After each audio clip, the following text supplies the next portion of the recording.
Hmm. And the beacon to just constantly get players back in. I can see it starting to enable some anchorless comps if people really want to get creative with it. I don't expect people to get creative with it yet. But in a few months, we might start seeing not a lot of anchorless comps, but I think we could start seeing more.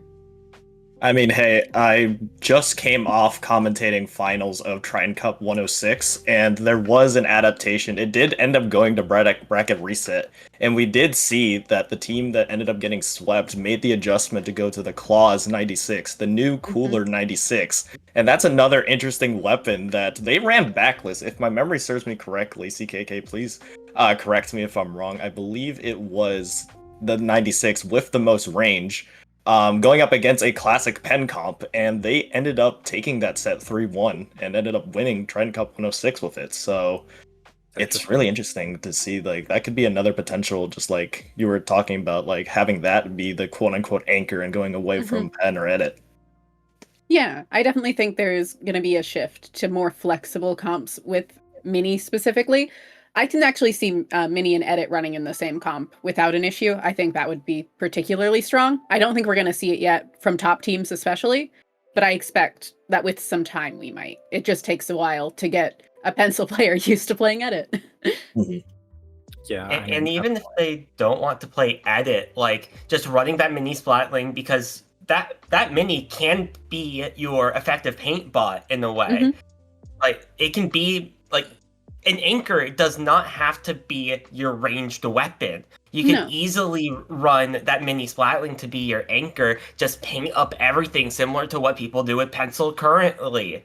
Drop down beacons, get your team in a lot faster than jumping in regularly. Use Azuka to open up those opportunities, and you could also switch off over from something like that heavy or Pencil over to what people seem to say is a potential contender for that ranged option in that new Winter Rapid Pro. Yeah, definitely an interesting option. Oddly, I mean, as a rapid player, it feels weird not having like the indirect damage poking tool. Like, I mean, the marker was so good on it. Yeah. Suction bomb's incredible as well, but it's definitely like interesting because I think people were eyeing up playing that rapid perhaps in a double cooler team composition. I think we even saw some emergence of the red dapple dualies, which we have like never seen throughout the entire game's lifespan. And it's like the existence of a cooler weapon that doesn't like paint farm to get the special is kind of interesting, just because it's more of like a hybrid role. It does some poking, it does some killing, it gets cooler. So having like no true support weapon, like Dapples has like a pure support kit, but it's an aggressive weapon, like as a main, is interesting because you just kind of got like a mishmash of like jack of all trades weapons on a team. Yeah, there's definitely some new options that are unlocked. I think rapid comps have the potential to be ridiculously fast, especially with that Dapple. And the potential for them to just kind of bully pencil comps out is there for sure. One of the main reasons like people run pen and heavy for that fast cooler is that there really isn't another early special option that people can use consistently. And with having that cooler, you could easily just build it up in the first 15 seconds, throw it down, team grabs it, and tries to make a play with another special. But my idea is, what if we switch over to a different early special, like we get more early Trizukas out to try to counter that cooler option? Yeah. We could potentially get some like early whales to cause more displacement. The new Splattershot Pro as well with some early missiles. Another good option. We can't go back to early missiles. We can't go back there. I can't live that again. I can't bring back early missiles because then we could play the other mini Splatling from Splatoon 2. That's true. Yeah, there's a lot Uh, of new weapon kits that I feel like just like have kind of just have like many of them have just entered like the yeah, this is just a direct upgrade to kind of one or the others, but there's some mhm, other ones kind of like you mentioned the pro. As a shot player, it's like I'm just like finally I can finally fight mid lines. I don't have to just like suffer when there's a dread on the other side. But kind of mhm. speaking of dread as well, another one, the crab dread, another Yeah. special that another weapon that I see is just one of those weapons, especially on a map like for instance, Splat Zone's Barnacle and Dime. You just get that crab immediately, and boom, you immediately just have that crab right on the zone already, and it's just like a matter of just these weapons like at the current state they are right now are pretty broken like in terms of just Mhm. like if a team knows how to build around it right they could do a lot of damage. Yeah, Yeah, it's they very definitely gave difficult. us yeah. They definitely gave us really strong competitive kits with this patch, which is Yeah, nice to see. absolutely. I mean, I think it's really interesting that we have some cool crab weapons.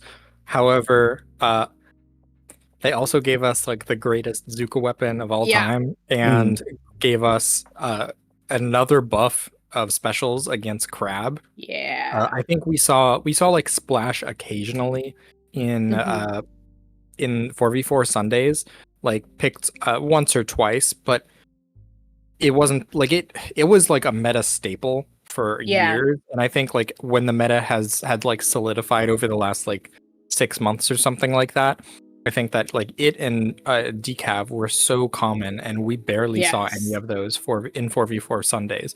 I'm kind of expecting to see a little bit of a return of Yeah. decav and maybe some splash, but honestly I think people are going to be hesitant to play any other crab weapons, Uh, like at least for a I little while. I kind of disagree actually. I personally think that we're more likely to see the Dread over Splash. I think we're going to see more pros than Splash in regards to like painting long distance special kind of situation because it can play Hmm. more aggressively. I think we are seeing the fall off of the support role kind of as a whole. It's definitely becoming more of a flexible thing, which is interesting to watch happen. Yeah, a lot of the support shooters have kind of just like fallen out of grace just of some people like you mentioned with the dread just being just having more range, being I mean, being a better main weapon in terms of just direct fighting with kind of just the amount of like weapons you'll see, like stampers. It's still you see a little bit of S blast here and there, but just these weapons that are just able to kind of close like these support shooters can't really close the distance on easily. I mean, yes, Splash was good just because it was able to have that quick mobility. You still had Burst Bomb. Burst Bomb is still really good at just being able to play into the chip comps. But I mean, I mean, that's just a sub. You have the yeah, main weapon of the Dread to kind of do that yourself. yeah. I don't think Splash is like dead. I think Splash is Mhm. still completely usable, but I don't think it's a staple anymore. I think it's a one tricks weapon now, which is never a spot Splash has really been in before. Um, Junior's been in it, Zap's been in it. A lot of the fast lightweight shooters have. Splash has never had that before. Splash has always been Splash is just really good. Anyone can pick up Splash. Anyone will be fine with Splash. It will work in any comp. And that was true in Splatoon 2 because of Suction Bomb Rush and the nightmare it brought. Um Hey, I miss Suction Rush, man. no, I do not. I do not. way too Blob strong. blobber. Blah blubber. um but I think that we're going to see a lot more of the pro. I think it fulfills not the same role in a comp, but I think it is the most comparable that we'll have right now. And it's way better at fighting at a distance. It's way better at poking. It's got a good kit.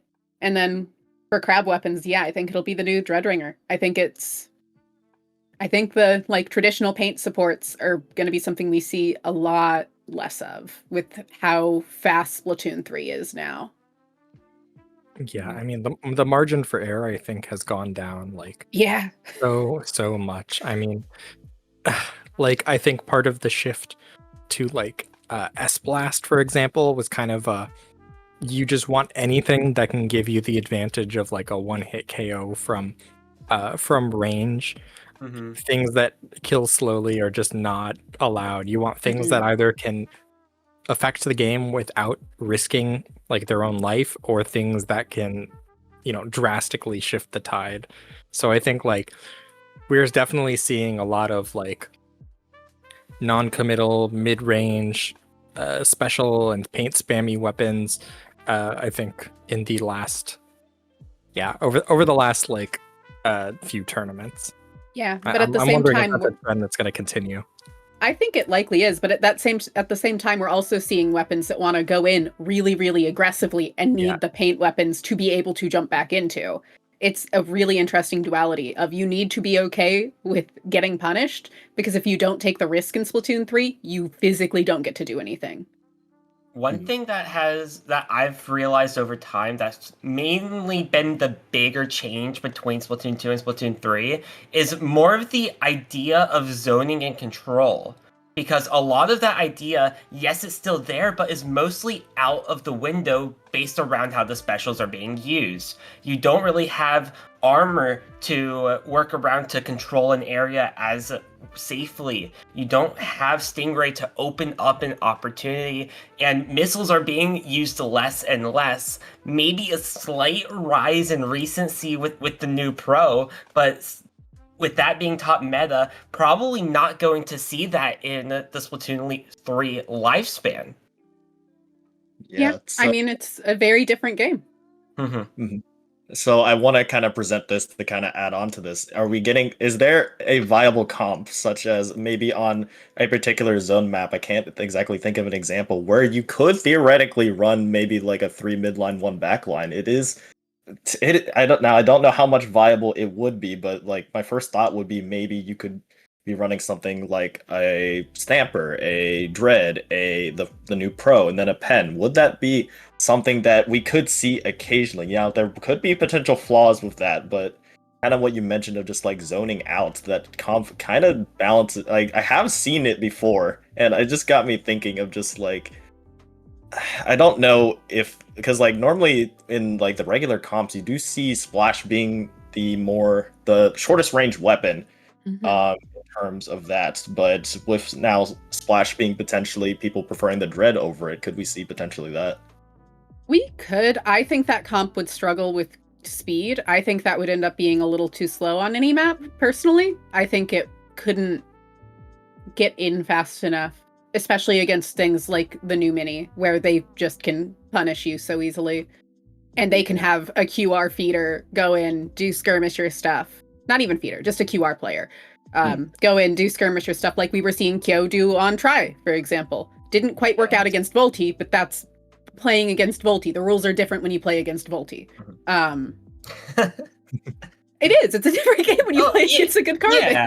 Yeah, it also just comes down to the idea of just speed in general. Like, this is a more speed control game rather than being more methodical with specials, where like those shorter range weapons are what's always been more likely to appear. We've always seen that splatter shot, at least in the West, for a long time with that Trizuka. Then we went over to the Squeezer. If we even look at Splatoon 2, Squeezer, yes, it has more of that range, but it played for the speed with that bubble combo it had. Yeah. Like it or hate it, that's how it was played. Same with that Kenza 52 gal. It was more zoning with the speed options. That's why Try is so good, as you were mentioning with Kyo. That's why Carbon is also a very good weapon. Yeah. They lack heavily in paint, so you need a lot to work around that. But that's why those weapons are so good. That's also why a lot of those mid-range weapons are so good, like your blasters, because they have decent mobility. Go in, get picked off. It's fine. You jump back in. Yeah, that's kind of what worries me when I think of a comp with no frontline. Yeah. Is that with Cooler's been omnipresent for like 2.5 years. Cooler's not going anywhere. Cooler's not going anywhere. And now they have, Mini's an incredible beacon weapon. Dapple's potentially on the rise. I feel like you can't afford to just sit and paint the zone and stop people from staying back. And that's Splatoon 2. Yeah, exactly. Like that is Splatoon 2. And now that you can like jump in, trade, jump back in, Trade again. Trade again, and the other two weapons are now like a mini Splatling and a dually sculptor trying to get back in from spawn. Like you're coming out on top because you have the cooler. Like Yes. cooler incentivizes you to engage, and so like pretty much I think never in the future of Splatoon 3 are we going to see like team compositions that avoid engaging almost entirely. Like No, we're gonna succeed. see more and more engagement. And at some point I worry that it will be too fast to physically commentate, but that's fine.